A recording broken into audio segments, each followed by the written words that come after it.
tema da minha mensagem hoje é aceitação e hostilidade. É o que nós veremos o início da segunda viagem missionária do apóstolo Paulo, juntamente com os demais discípulos aqui que Lucas vai narrar a mim e a você. Você pode acompanhar comigo? Atos 17:1.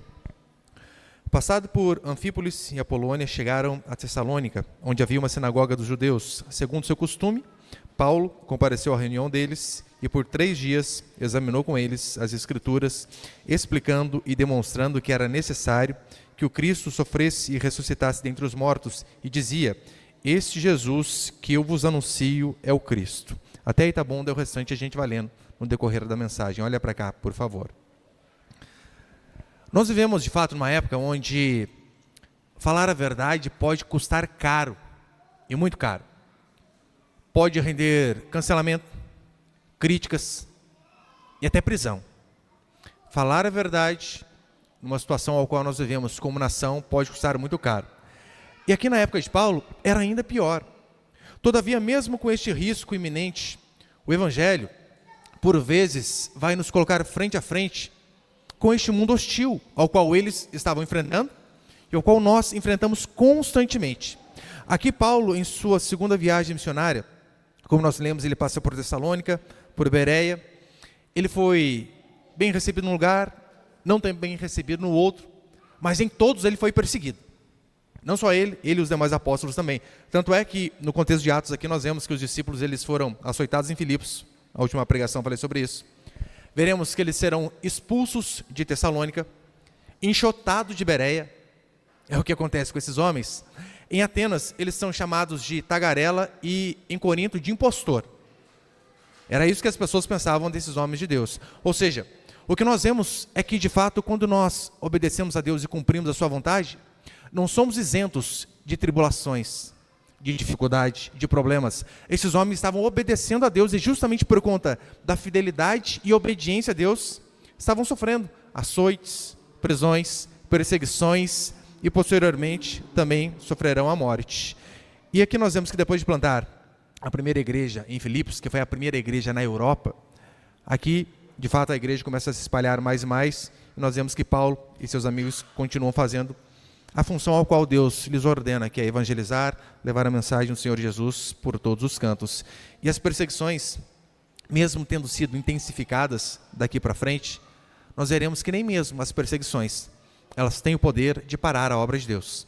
Quando é Deus que faz, até as perseguições, Deus acaba usando por seu próprio benefício. Benefício do reino, óbvio, não necessariamente o benefício dos discípulos, dos apóstolos, porque muitos tiveram fins trágicos, mas o que vale é que o Evangelho estava avançando. Eu quero passar aqui então alguns princípios esta noite. Primeira coisa que nós vemos é a verdade que confronta. Antes de falar propriamente da pregação de Paulo, como era o estilo de pregação, veja como que é fundamental entendermos que Paulo, ele não era alguém sem sabedoria, muito pelo contrário. Extremamente sábio, e em relação ao Evangelho, ele era alguém estratégico. Ele sabia o melhor local a se evangelizar, onde haveria mais possibilidade de mais pessoas ouvirem. É claro, é Deus quem converte o coração, é o Espírito Santo quem convence do pecado, da justiça e do juízo. Mas Paulo, ele tinha uma estratégia, e é basicamente isso aqui que nós vemos, no versículo 1, passando por Anfípolis e Apolônia, chegaram a Tessalônica, onde havia uma sinagoga dos judeus. Segundo o seu costume, Paulo compareceu à reunião deles e por 3 sábados examinou com eles a Escritura. Paulo, ele é alguém totalmente guiado pelo Espírito Santo. Assim eram os homens de Deus. Mas quando não era algo específico, porque por vezes eles foram direcionados de forma direta, se eu posso assim dizer, pelo Espírito Santo. Vocês se lembram? Acho que foi a pregação passada, mas capítulo 16, se puder só voltar uma página aí, capítulo 16, versículos 6 e 7, olha o que vai dizer. Atravessaram a região frígio-gálata, mas foram impedidos pelo Espírito Santo de anunciar a palavra na Ásia. Quando chegaram perto de Mísia, tentaram ir para a Bitínia, mas o Espírito de Jesus não lhe permitiu. Ou seja, quando não era algo específico como aqui, eles queriam evangelizar a Ásia, mas Deus falou para eles: não, vocês vão para a Europa, eu quero que o evangelho comece a ir para lá, de forma bem específica. Mas quando não acontecia assim, Paulo ele era estrategista. Ele ia primeiro as capitais, porque ele sabia, lá tem mais pessoas. Tendo mais pessoas ouvirão o Evangelho. Mais pessoas ouvindo o Evangelho, falando de uma forma natural, a possibilidade de mais pessoas se converterem é maior. E não só isso, falando para mais pessoas numa capital, a chance do Evangelho se espalhar de lá é muito maior do que vir ao interior, pregar numa cidade minúscula. É claro, levando em consideração que Tessalônica era a capital da Macedônia, era a maior cidade, era mais influente, era a cidade onde ficava a casa do imperador, do governador de sua época. Paulo, ele é estrategista. Então, está vendo? Até nas coisas de Deus, nós devemos usar a cabeça. Por onde podemos ir? Qual caminho pegaremos? E não só isso. Nós vemos que essa cidade, ela era um porto marítimo, ou seja, pessoas vindo e indo o tempo todo. Então, qual é a cabeça de Paulo? Vamos para este lugar. Ali, muitas pessoas vão ouvir o Evangelho e a possibilidade de ele se espalhar é maior. Portanto, Paulo não estava sendo preconceituoso ou fazendo acepção em relação a algumas cidades. Ele estava sendo estratégico. Jesus usou também deste artifício. Você lembra que quando ele deixa a missão para os 12 evangelizarem, para os discípulos levarem o Evangelho, ele diz assim: vocês vão em Jerusalém, Judeia, Samaria e confins da terra. Jerusalém, capital. Judeia, que era uma região maior. Samaria, onde já havia judeus e não judeus, e confins da terra, todo mundo. Ou seja, uma estratégia, e exatamente o que Paulo está fazendo. E Paulo, como nós lemos aqui, ele tinha por hábito visitar as sinagogas, que era basicamente um ponto de encontro dos judeus, porque ele sabia, olha, lá essas pessoas já leem o mesmo livro que eu leio. Essas pessoas acreditam na Escritura. Então, ele fazia este ponto de contato para ter mais afinidade com aquelas pessoas, para daí então começar a fazer o quê? Falar do próprio Cristo. É o que vai dizer no versículo 10, né? Ele fez isso não apenas aqui, ele fez isso também em Bereia. Versículo 10, acompanhe comigo. E de noite os irmãos logo enviaram Paulo e Silas para Bereia. Quando lá chegaram, foram à sinagoga dos judeus. Ele tinha isso por hábito. Onde ele chegava, ele perguntava: onde há uma sinagoga? Onde há um lugar de oração? Então ele começava dali, evangelizava os judeus, os tementes a Deus, os gentios, e o evangelho começava a se espalhar. Mas aqui no versículo 2 e no versículo 3, nós temos de fato um resumo do que era a pregação do apóstolo. E é isso que deve servir de base para qualquer igreja séria, para qualquer pregador. Ora, como era a mensagem dos apóstolos? É assim que nós devemos fazer. Não estamos aqui para inventar as coisas. Eu não fico pensando na minha casa, olha, métodos de falar onde as pessoas são mais impactadas. É claro, você ter uma boa oratória ajuda, mas o nosso foco, a nossa base, sempre deve vir da Escritura. Então devemos olhar para como esses homens faziam, e então apenas reproduzir. E aqui no versículo 2 e 3, é um relato bem minucioso de como que era a pregação de Paulo. Olha o que diz. Segundo seu costume, Paulo compareceu à reunião deles por 3 sábados, examinou com eles a Escritura, guarde bem isso, examinou com eles a Escritura, explicando e demonstrando que era necessário que o Cristo sofresse e ressuscitasse dentre os mortos. E dizia: aquele é o Cristo.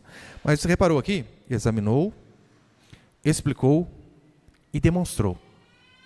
Ele reunia com as pessoas, examinava o livro ao qual elas criam, que ele também acreditava, ele examinava, ele argumentava, ele discutia no bom sentido, né? Não de bater boca, mas de discutir a respeito daquilo lá. Ele expunha a palavra de Deus, explicava para aquelas pessoas, e ele então demonstrava, através de paralelos, que isso que vocês estão lendo se cumpriu em determinada pessoa, que vocês não perceberam. Ele pegava Isaías 53, quando fala sobre o servo sofredor, que dizia tudo aquilo que o Messias sofreria, que o servo sofredor iria, passar. Ele diz: isto que vocês creem aconteceu exatamente com o carpinteiro, com o filho do carpinteiro. Jesus, aquele que vocês falaram que era um doido, um herege, ele cumpriu exatamente essas coisas. Então Paulo fazia isso. Ele lia, ele explicava, ele demonstrava. Assim deve ser uma igreja. A Bíblia deve ser aberta, deve ser lida, deve ser explicada, demonstrada e aplicada na vida das pessoas. Só que eu sei que hoje, infelizmente, a cristandade moderna, ela detesta uma pregação expositiva, detesta que se fale de grego, de hebraico, que se explique de fato como o texto era. Eles preferem, na verdade, ser enganados.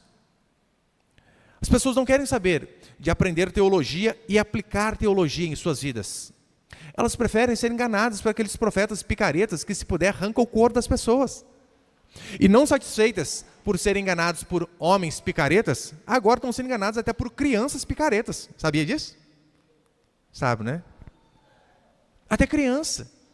Engana muito bem o povo. Falsas visões, falsas profecias, é ridículo, é de olhar e dar risada, mas eu fico vendo como pode as pessoas que têm um mínimo de massa cerebral acreditarem nessas coisas. E o povo crê. E a igreja está cheia o tempo todo. Apenas enganação. E olha, por tempos, eu tive muita dó dessas pessoas, que eu sabia, elas estão sendo enganadas. Como elas não percebem? Que dó. Hoje em dia eu não tenho mais. Hoje em dia eu sei que esses falsos profetas, esses picaretas, adultos e crianças, uma que, biblicamente, quando Deus levantou crianças para governar o povo, sempre foi sinal de juízo. Então, este é o paralelo que a gente deve fazer. Calma aí, uma criança pregando, ministrando, fazendo isso, fazendo aquilo. Na Bíblia, quando Deus fez isso, era para punir o povo. E o pessoal vê, e pior que o bendito fala bem para arrebentar, né? Isso é uma qualidade. Fala muito bem. Mas herege de primeira. Antigamente eu tinha dó dessas pessoas, mas hoje eu vejo que, na verdade, elas estão apenas colhendo aquilo que elas plantam. Não devemos ter dó. Essas pessoas não são coitadas, elas estão procurando ser enganadas, porque você lembra que Paulo vai dizer assim, na sua segunda carta a Timóteo? Essas pessoas cercar-se-ão de mestres segundo as suas próprias cobiças. Não darão ouvidos à verdade, vão se entregar às fábulas. Ou seja, atraímos os semelhantes. Essas pessoas não estão sendo enganadas, elas querem ser enganadas. E estão conseguindo. Paulo, através da Escritura, ele apenas mostrava. Assim Deus disse, assim se cumpriu. Aquele Cristo ao qual vocês rejeitaram, ele foi enviado por Deus. E Paulo usava até aqueles exemplos do Antigo Testamento, quando falava a respeito dos sacrifícios, lembra? Todo culto tinha lá um sacrifício, o cordeirinho sendo morto. Aí eles não conseguiam perceber que João Batista também já havia explicado. Quando Jesus sai do Jordão, o que João Batista diz? Eis o Cordeiro de Deus que tira o pecado do mundo. É por esse motivo que hoje não há mais sacrifício nos cultos, porque Jesus cumpriu de uma vez por todas. E era isso que Paulo fazia. Paulo dizia, vocês entenderam errado muitas coisas. Vocês entenderam errado a respeito do Messias. Para aquele povo, o Messias seria um libertador político, que libertaria eles da escravidão, do tacão do Império Romano. Aí, Paulo e Jesus Cristo e os apóstolos, eles vêm e explicam, não! Jesus, de fato, ele veio libertar em primeiro lugar, não é da escravidão. Você sabia que Jesus não falou nada contra a escravidão? Pastor, não acredito. É sério? Nada.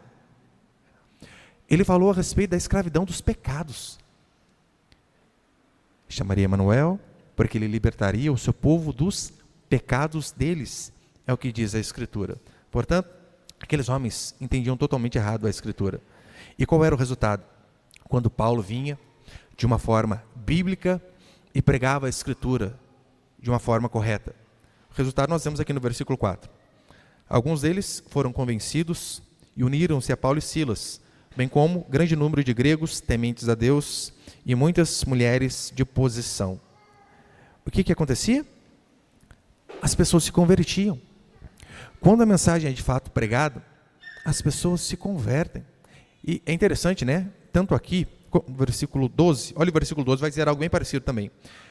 Desse modo, muitos deles creram, aqui já era em Bereia, né? Muitos deles creram, bem como o número de mulheres gregas de alta posição e vários homens. Você percebeu que, tanto aqui em Tessalônica como em Bereia, muitas pessoas creram. Mulheres, eles citam ainda mulheres de posição, igual Lídia, né? De dinheiro, se converteram, para mostrar que nós acreditamos que sim, a mulher ela tem um papel fundamental na igreja. Não acreditamos que é pregando, que é liderando a igreja, porque isso é uma função que foi dada a homens, né? Até falamos sobre isso no curso de membros essa semana, pastorado feminino. Mas as mulheres, elas têm o seu lugar. E o que nós vemos em toda a igreja primitiva é que elas funcionavam de suporte. Suporte para que aqueles homens pudessem levar o evangelho. Lídia abriu a porta de sua casa, recebeu as pessoas, alimentou os apóstolos, cuidava deles com dinheiro, para que eles pudessem levar o evangelho mais longe. Ah, pastor, mas a mulher que está pregando. Não, não é isso que nós vemos na Bíblia. Nós vemos a mulher de fato funcionando como uma base, como um suporte. Isso é ser menos importante? Claro que não. Se não houvesse pessoas assim, como esses homens levariam o evangelho? Então, na verdade, é apenas um complemento. E é interessante que os que creram, eles se juntaram e aqui deram início à igreja de Tessalônica, para mostrar para mim e para você mais uma vez que esse papinho de que, eu creio em Deus, mas eu vou ser crente na minha casa, nunca existiu. Nunca existiu essa questão de crente sozinho, de crente sem congregar, sem uma comunidade ao qual ele possa estar junto. Diz a Escritura que eles creram, e eles fazem o quê? Eles não voltam para casa, mas eles se unem aos irmãos e passam a fazer parte de uma comunidade. Isso é ser igreja. E é isso que nós vemos em toda a Escritura. Segunda coisa que nós vemos são as reações diante da palavra de Deus. Quando o evangelho genuíno ele é pregado, é impossível que as pessoas fiquem indiferentes. Sempre vai haver amor ou ódio. Versículo 5 até o versículo 7, acompanhe comigo, por favor. Atos 17, 5.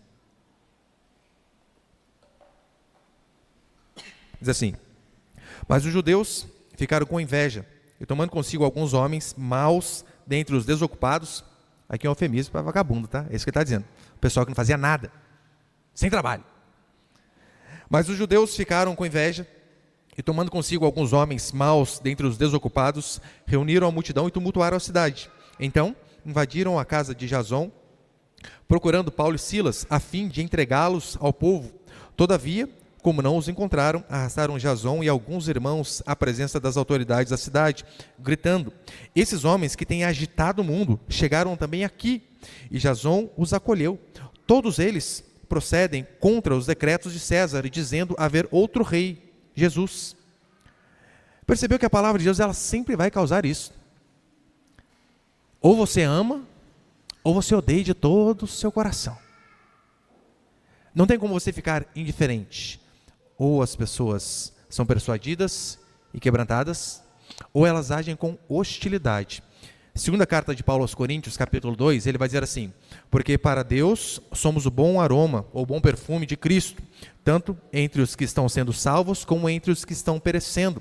Para estes somos cheiros de morte para a morte, mas para aqueles aroma de vida para a vida. Ou seja, o evangelho, o pregador, ele sempre vai funcionar como um bom perfume.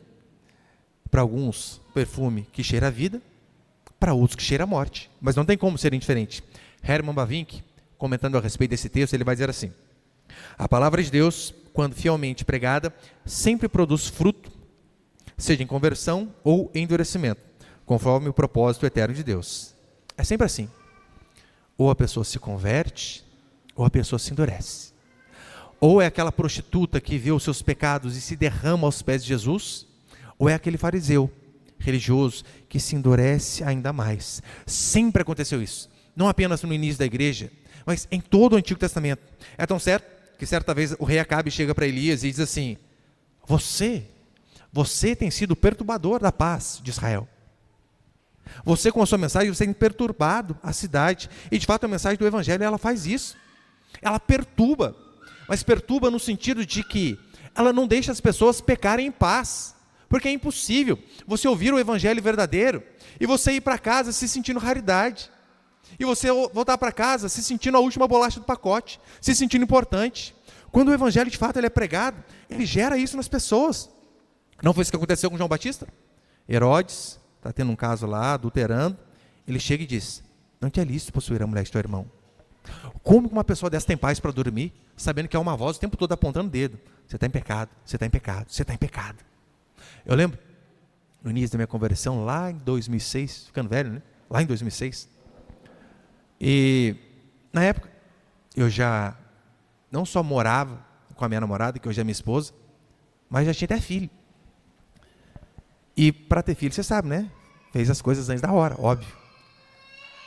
E eu lembro que eu ia à igreja, eu sentava e eu começava a ouvir: quem está morando junto, sem estar casado, demasiado está em pecado, precisa se acertar. Eu ouvia, mas eu ficava numa ira. Quem é este para falar o que eu tenho que fazer? Nunca mais volto nesse lugar. Aí ia para casa, passava uma semana, domingo, o cara de pau estava lá de novo, né? Descia o porrete nos meus pecados de novo. Mas é isso que a mensagem do Evangelho de fato faz. Ela nos atormenta. No versículo 7, esses homens se indignaram. Por quê? Porque os discípulos, primeiro, eles não aceitavam dizer que César era Senhor. Eles diziam: não, César não é Quírios. O Senhor é apenas um. E esse um é Jesus Cristo. Eles não se dobravam diante de César. Eles não queimavam incenso a César. Eles não diziam que César era Deus. E por conta deste motivo, aqueles homens ficavam extremamente furiosos. Ou seja, Paulo e Silas, eles eram de fato santos arruaceiros em uma época totalmente hostil. Mesmo sabendo que poderiam perder a cabeça, eles continuavam firmes em suas convicções, em uma época de total intolerância religiosa. Se você acha que hoje é difícil, queridos, você não tem noção nesta época. Eles foram presos, teve anjo libertando. Eles foram presos, teve milagre das portas da cadeia se abrirem. Porque o tempo todo eles estavam sendo caçados. Isso era literalmente uma caça às bruxas. E cristãos genuínos, eles são de fato certos arruaceiros, no sentido de levar a mensagem e confrontar. Porque a mensagem do Evangelho, ela vai falar contra o pecado. O pastor que não fala constantemente a respeito do pecado, desconfie. Porque isso está por toda a Escritura. Ele vai falar da necessidade de arrependimento, de mudança de vida. A mensagem do Evangelho, ela vai cutucar a sua ferida. Ela não vai te deixar em paz, até que você se arrependa e mude. É assim que acontece.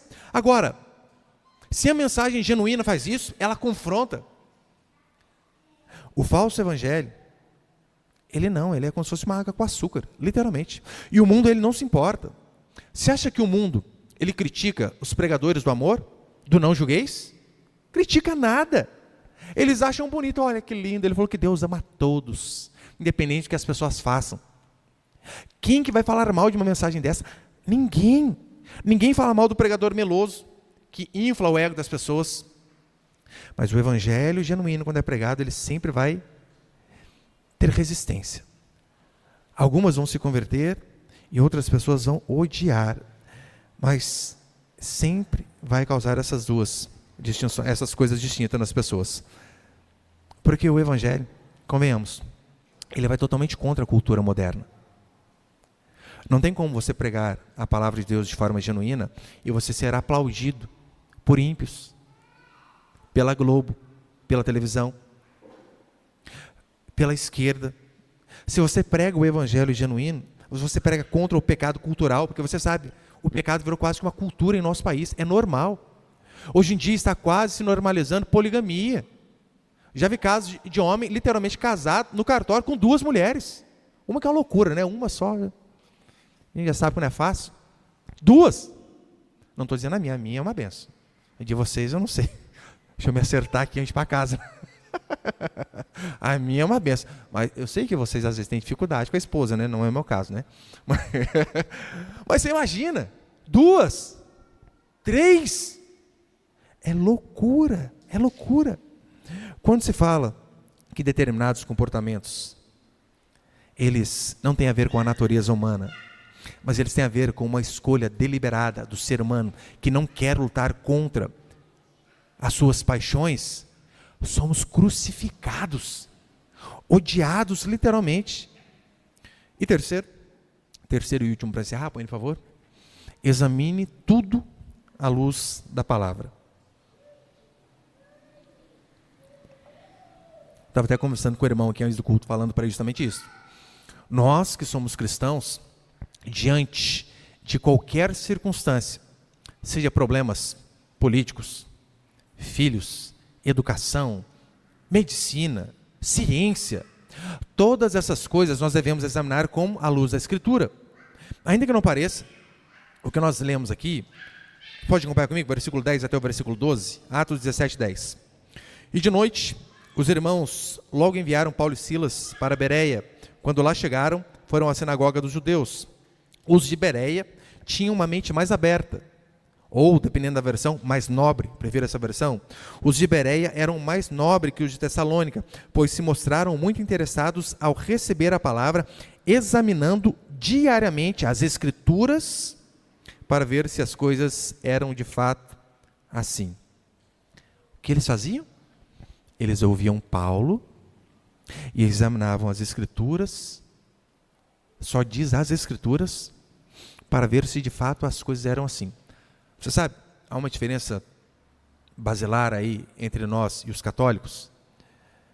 Os católicos, eles têm basicamente uma crença em 3 coisas: Escritura, magistério, é o que eles dizem, né? Escritura, magistério seria a interpretação ali, né, do Papa, dos bispos e por aí vai. Escritura, o magistério e a tradição. Eles dizem que nós temos um problema, que nós acreditamos apenas na Escritura.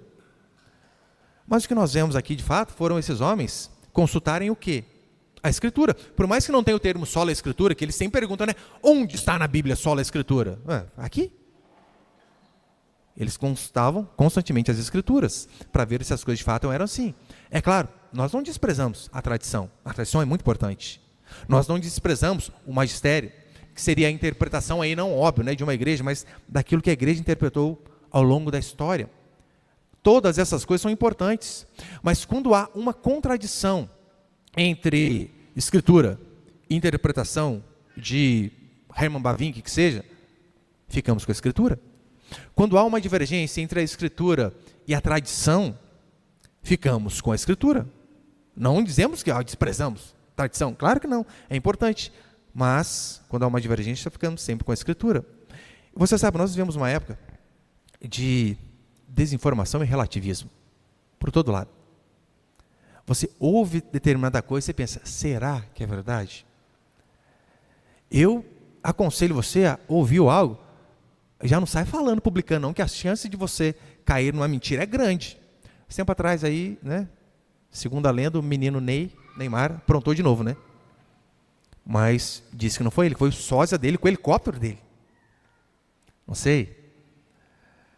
Mas já tem gente aí descendo por rede, está vendo, tá de novo. Calma aí, você não tem prova, gente. Fica de boa. E se não for verdade? Imagina. Nós vivemos uma época, de fato, de desinformação. E não só isso, relativismo. Por que eu digo isso? Ora, imitar os bereanos seria algo primordial na vida de qualquer cristão. Imitar eles em que sentido? Calma aí, ouvi tal coisa? Deixa eu ver o que a Escritura diz a respeito disso. Eu não estou preocupado o que a Rede Globo diz, o que fulano publicou no Instagram, o que o canal do YouTube de não sei quem fez o vídeo. O que a Escritura diz a respeito deste assunto. E nós vemos isso por toda a palavra. Paulo, aos Tessalonicenses, ele vai dizer assim, examinai tudo, retém de bom. Examinem tudo à luz da Escritura, inclusive aquilo que eu estou pregando. Você precisa me ouvir e chegar, calma aí, deixa eu ver isso aqui que o pastor falou, e perguntar, pastor, que lá que o senhor citou, de onde é? Por que acredita desse jeito? O que aconteceu? Porque, por mais que eu espero que você não acredite, mas é uma possibilidade, Deus está enganando você. Deus está aqui apenas te enganando para extorquir o seu dinheiro. Você não vai acreditar nisso, porque só pobre na igreja, né? Então, tem como. Mas tem a possibilidade de Deus estar enganando você. Óbvio que tem. Como você vai saber se eu estou te enganando ou não? A partir do momento que você compara aquilo que eu falo com a Escritura. E você percebeu que Paulo ele não ficou bravo? Porque, está duvidando do ungido? Muitos diriam isso. Paulo aplaude. Parabéns. Vocês me ouvem e confirmam na Escritura, consultam a Escritura. E vale salientar aqui, já estou encerrando, que examinar tudo não se refere apenas a examinar assuntos teológicos.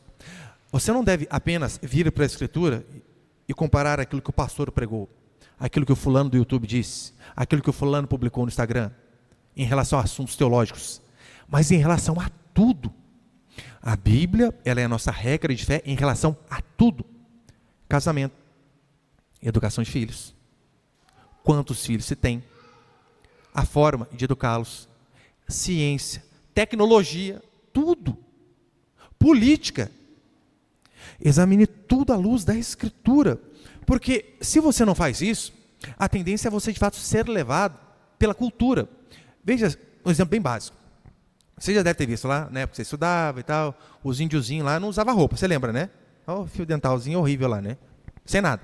E alguns, de fato, eram sem nada mesmo. Culturalmente, os índios pelados era algo que para eles era normal. Tanto é que os outros índios ficavam olhando, não, olha a Índia ali com o peito para fora, todas estavam. Não tinha graça. Todo mundo estava parecendo tudo. Para eles, naquela cultura, era algo normal. Mas o que a Bíblia diz a respeito disso? Segundo a Escritura, expor o corpo é pecado. O marido deve se guardar para sua esposa e a esposa para o seu marido. Ponto. Logo, não interessa o que os índios fazem durante anos. Segundo a Escritura, eles estão errados. E ponto. Assim nós devemos julgar todas as coisas. Porque eu sei que você vê os livros de história lá, o professor fala, mas isso aqui era normal. É normal para eles. Segundo a Bíblia, é pecado. Não temos que ter medo de falar esse tipo de coisa. Biblicamente, claro que era errado. Outro exemplo. Você sabia que o transtorno de ansiedade, ele é tratado como doença mental? Pessoas ansiosas são tratadas como problema de cabeça. E se é um transtorno mental, como que a psicologia, a psiquiatria, até a medicina vai resolver esses problemas? Remédio. Entupir as pessoas de remédio. Eu e você devemos perguntar, o que a Bíblia diz a respeito desse assunto? E Paulo deixa bem claro em Filipenses, ansiedade é pecado. Ponto. Não tem essa de transtorno. Segundo a Escritura, é pecado. Logo, se ansiedade é pecado, você não trata com medicamento, você trata com o aconselhamento bíblico e arrependimento. Ponto. Qual a dificuldade que cristãos têm de entender isso? Mas por que que por vezes eles não entendem? Porque eles leem a Escritura com óculos da cultura. Eles não pegam a Escritura e olham a sociedade, a cultura. Eles pegam a cultura e interpretam a Bíblia. E por conta disso acabam errando. É tão absurdo que o alcoolismo, você sabia que ele é tratado como uma doença crônica, segundo a OMS? O cara alcoólatra, não, você não pode falar, doente. Tadinho. Acabou com a família, acabou com o casamento, acabando com a vida dele. Não, ele é doente. Até a infidelidade, olha o absurdo, até a infidelidade pode ser sintoma de transtorno mental. Ou seja, o cara é um picareta, o cara trai a mulher dele cedo, à tarde, à noite. Mas por quê? Ele tem um transtorno. A Bíblia não chama isso de transtorno. A Bíblia chama essas coisas de pecado. Então, olha a importância de pegarmos a Escritura e através dela examinarmos todas as coisas. Todas. É assim que eu e você devemos fazer. Tudo deve ser examinado à luz da palavra, porque o que o mundo chama de transtorno, na maioria das vezes, a Bíblia chama de pecado. Ai, estou ansioso. Lembra que Paulo disse? Não andeis ansiosos de coisa alguma. O meu filho está me ensinando ele a decorar esse versículo, né? Toda vez ele fala errado. Porque ele é muito ansioso. De 7 anos. A gente acorda, pai, o que a gente vai fazer amanhã? Mas calma aí, a gente acordou hoje, criatura. Ele já está pensando amanhã. Daí eu digo, não andeis, daí ele completa, não andeis ansiosos de lugar nenhum. Não, criatura. Não andeis ansiosos de coisa alguma. E você percebeu? Coisa alguma. Ai, pastor, mas fiquei desempregado. Coisa alguma. Ai, pastor, mas perdi o investimento que eu fiz. Coisa alguma. Ai, pastor, mas meu filho, minha filha, marido, esposa. Coisa alguma. Não andeis ansiosos de coisa alguma. É assim que a Escritura... Eu sei, né, que a gente estava no pequeno grupo. Nossa, vai passar, vou falar isso aqui não, vai. Terminar. Versículo 13. Versículo 13, para encerrar. 13 até o 15. Mas logo que os judeus de Tessalônica souberam que Paulo anunciava a palavra de Deus, também em Bereia, foram para lá incitar e acirrar as multidões. Imediatamente os irmãos enviaram Paulo para a região litorânea, mas Silas e Timóteo ficaram ali.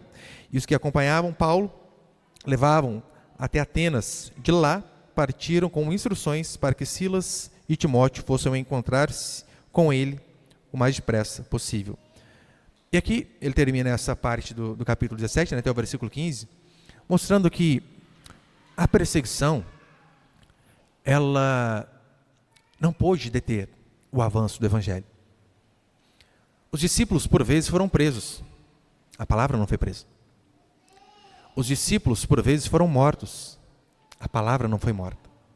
Os discípulos, por vezes, foram obrigados a mudar de cidade. E você pensa, poxa, agora que eles estavam se estabelecendo aqui, não, Deus usou aquela circunstância para que o evangelho fosse levado para lá também. Esses homens, eles perseguem Paulo, Silas e os demais, achando que o expulsando da cidade, eles estariam livres do evangelho, mas não, aquela cidade já havia sido contaminada com o evangelho e agora o evangelho está indo para outro lugar. Você percebeu? Eles estão perseguindo, mas eles estão, de certa forma, ajudando a mensagem de Deus a ir mais longe. É igual o bolo, né? O bolo você bate, ele cresce, é isso que está acontecendo com o evangelho. Eles batem, perseguem, o evangelho só avança. Portanto, nós vivemos em um mundo hostil ao evangelho, claro que vivemos. Em um mundo hostil ao evangelho verdadeiro. Mensagem do pecado, do arrependimento, da mudança de vida, o mundo detesta. O evangelho do amor, põe um banquinho, fundo musical, meus lindos, todo mundo gosta.